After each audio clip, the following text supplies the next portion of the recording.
Question में थोड़ी सी calculation रहेगी। क्वेश्चन मैं एक्सप्लेन कर दूं। ये एक ट्यूब है जिसमें लिक्विड जो है जिसकी डेंसिटी गिवन है स्मूथली फ्लो हो रहा है और एरिया जो है यहाँ पे इक्वल नहीं है। यहाँ पे ए है और यहाँ पे 2 के फैक्टर से डिवाइड हो गया है। तो जहाँ पे एरिया हाफ हुआ है वहाँ पे वेलोसिटी उसी फैक्टर से चेंज हो जाएगी। ये कहानी इक्वेशन ऑफ कंटिन्यूटी से समझ में आती है। यहाँ पर आप लिख लो Q equal to A V equal to constant. तो यहाँ पर आप जो V है वो कह पाओगे C डिवाइड बाई A होगा।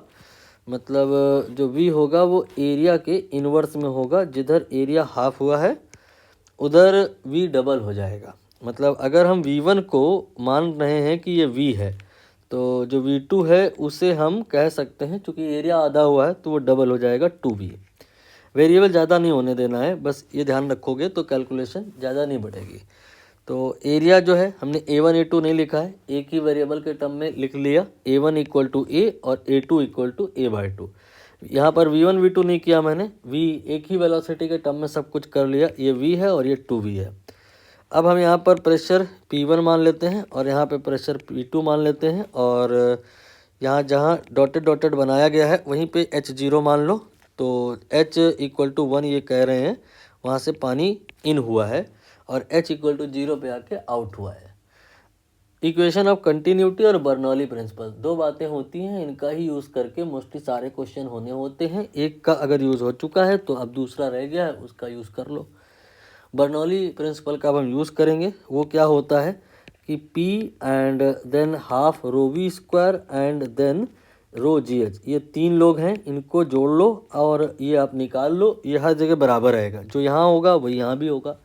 तो आपका इस H इक्वल टू 1 पे क्या आएगा, P का वैल्यू P1 है, इसके बाद में हाफ रो V की जगह V1 की जगह आप V लेंगे तो ये V स्क्वायर हो जाएगा और फिर रो जी एच हो जाएगा। H की वैल्यू 1 होगी, वैल्यू बाद में रख लेंगे।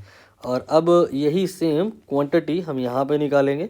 तो यहाँ पे प्रेशर P2 हो जाएगा, देन ये हाफ रो, ध्यान दीजिएगा V2 जो वेलोसिटी है वो 2V है और इसका स्क्वायर करेंगे तो 4V स्क्वायर आएगा। मैंने 4 जो है इसीलिए अलग से लिखा है, एक्स्ट्रा फैक्टर आपको दिखाई दिया होगा। इसके बाद हम यहाँ पर रो जी एच और H0 ले लेंगे तो ये पूरा फैक्टर 0 हो जाएगा, नीड नहीं रहेगी लिखने की, मैंने हटा दिया। ठीक है, अब हम क्या करेंगे, इन दोनों को इक्वेट करा देंगे। तो इक्वेट कराने के बाद में आप सिर्फ ये वाले टर्म को राइट में ले आना, बाकी सब ऐसे ही रहने देना। तो ये हो जाएगा आपका P1 and rho G H, P1 then rho G H equal to, ये वाला टर्म आपका यहाँ नहीं रहेगा, राइट में आ जाएगा। तो ये हो गया minus half rho V square और ऑलरेडी ये पहले से ही था 4 then multiplied by half rho V square.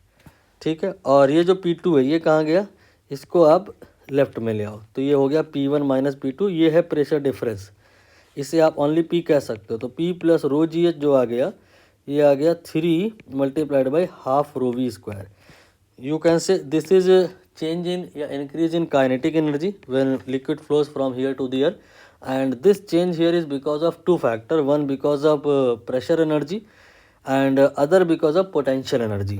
यहाँ पर जब नीचे आया है तो potential energy कम हुई है और उसी वजह से यहाँ पर काइनेटिक एनर्जी बढ़ी है, और दूसरा प्रेशर एनर्जी भी कम हुई है और उसी वजह से यहाँ पर काइनेटिक एनर्जी बढ़ी है। हॉरिजॉन्टल फ्लो जब हो रहा होता है तो जो काइनेटिक एनर्जी का इंक्रीमेंट होता है वो because of only pressure energy होता है, और प्रेशर एनर्जी का जो इन चेंज होता का फैक्टर आता है वो because of change in area आता है।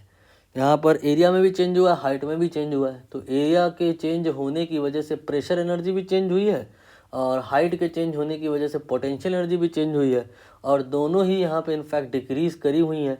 और दोनों का जो डिक्रीमेंट है वो टोटल कर दिया तो वो इंक्रीमेंट इन काइनेटिक एनर्जी के बराबर आ गया। तो ये सिग्निफिकेंस क्लियर हुआ आफ्टर ऑल जो इक्वेशन आई है। और अब हम यहाँ पे वैल्यू रखेंगे, कैलकुलेशन करेंगे, आंसर आ जाएगा। P यहाँ पे इन्होंने बताया है कि ये 4100 है। इसके बाद रो, ये वाटर तो नहीं है आई थिंक, ये 10 की 800 है। और इसके बाद G की वैल्यू 10 है और H की वैल्यू 1 है। इसके बाद ये 3/2 हो गया और ये रो के स्थान पे 800 ले लिया मैंने, देन ये V स्क्वायर हो गया। ये आपका हो जाएगा 8,000 और फिर 4,000, 100, 12,100 ऐसा कुछ। इसके बाद ये हो गया 3/2, 2 को 800 से कैंसिल कर लो तो ये 400 हो गया। देन वी स्क्वायर हो गया, दोनों जीरो कैंसिल कर लो तो वी स्क्वायर का वैल्यू 121/12 आ गया। और इन्होंने जो वी दिया है वो कुछ इस प्रकार से दिया है, यहाँ पर 6 आ रहा है ना डिवाइड में, तो इसका मतलब यहाँ पे 12 नहीं आना चाहिए था, 36 आना चाहिए था, तभी तो स्क्वायर रूट होगा तो 6 आएगा।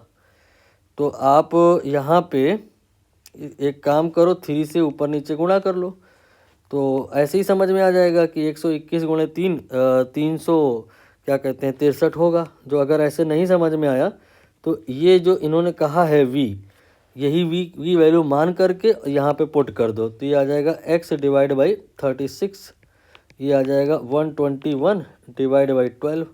और अब x निकाल लो तो ये आ जाएगा 3 और 120 में मल्टीप्लाई होगा तो ये 363 यहाँ पर फाइनल आंसर फिल कर दिया जाएगा।